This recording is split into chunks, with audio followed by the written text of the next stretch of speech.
Hello my dear friends, my name is Operator Starsky and it's day 971 of the Russia's disastrous invasion of Ukraine.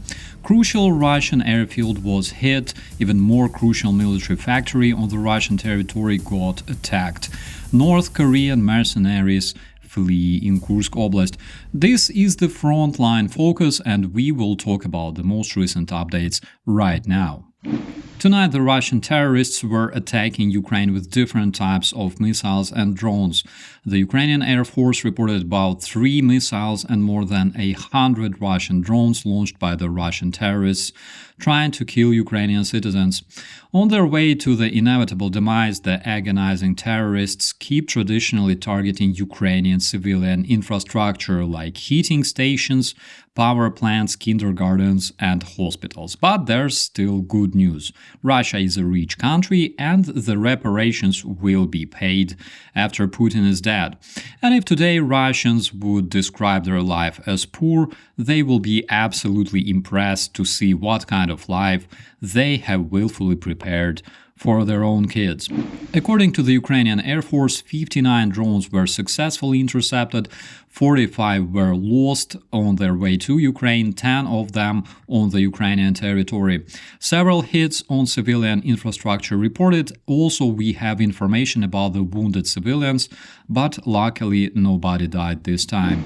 Good Ukrainian drones visited the Russian airfield Lipetsk too. According to the report of the General Staff of Ukraine, this attack was targeting munition storages, fuel tanks, and Russian airplanes. According to the intel, the Russians were keeping their Su-34 and Su-35, as well as MiG-31 aircraft stationed on this airbase. Personally, I'm expecting to see satellite images of the results of the strike because the videos look promising. Su-34 and 35 are used to launch gliding bombs and missiles against Ukrainian infrastructure, mostly in Sumy and Kharkiv oblasts, from a safe distance. MiG-31 is known to carry this infamous Russian hypersonic missile Kinjal that is known to be often intercepted by the Ukrainian Patriot systems. Also, it was confirmed that multiple explosions were heard yesterday at some of the biggest Russian military factories producing explosives. The citizens of Dzerzhinsk, judging from numerous videos published online, were extremely happy to see Ukrainian visitors saying, finally the war came to our peaceful little Russian town. According to the official data, the factory of Sverdlov, located in the Russian Dzerzhinsk, was known for producing almost 500,000 artillery shells of different calibers, more than 15,000 bombs, and 3 million 30mm shells in 2023 alone. Some people will ask how come NATO countries can't provide Ukraine with enough shells, even despite being extremely rich and powerful, while destitute Russia still has such huge military factories operating today. And that is basically the answer to your question. The Russia is destitute because instead of improving the well-being of their own people, they build weapons. For example, according to the data from the Rosstat and Russian Ministry of Education, every third school in Russia requires renovation. A lot of those located outside of Moscow and St. Petersburg don't have functional heating. Also in 2023 they had trouble fitting all the first graders because Russia doesn't have enough schools in general. But at the same time, who needs schools if you can build more barracks and more gliding bombs? That is why Americans and Europeans have good roads and jobs, and Russians have tanks. Good news, they don't last long, neither do Russian ships. Russian Elon Musk, the former chief of the Russian Air and Space Program, recognized Russian Nazi Dmitry Rogozin in his recent interview admitted that the Russian Black Sea Fleet has been relocated because of the growing Ukrainian capabilities of striking the Russian ships.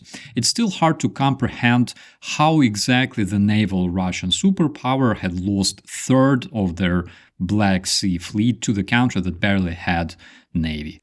Apparently, Ukrainians must run their own Mythbusters show. North Korean troops were reportedly brought to the Kursk oblast. Earlier, it was reported that between 10 and 12,000 North Koreans will arrive to Russia. Later, it was verified that between 15 and 3,000 of them were deployed in the Russian Vladivostok, according to the intelligence. The North Korean cannon fodder was equipped and fed for the very first time, and then sent to the Kursk oblast. And we already have reports coming from the intelligence about the first cases of North Koreans fleeing from their positions.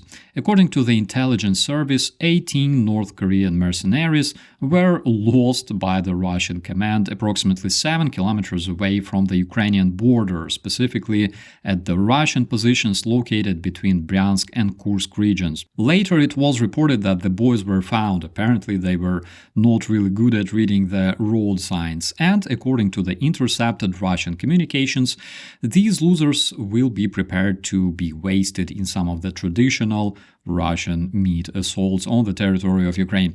I have no idea what kind of national sport is that, the meat assaults. What makes people willfully go to a foreign country and die? But it's kind of fun to observe. Maybe it's karma. I have no idea. But speaking of karma, a particularly prominent case happened in the Russian-occupied Crimea, Ukraine, where Ukrainian lions, relocated by the Russian terrorists from the destroyed zoo in Mariupol, attacked a Russian staff. Apparently, Ukrainian animals were extremely dissatisfied with the quality of the Russian cuisine. That's why they snatched a couple of Russian legs, which obviously means that I'll have to make new tattoo on my birthday. With that, my friends, I wish you all a beautiful day. Please leave your thoughts in the commentaries. I'm Operator Starsky. As always, be safe.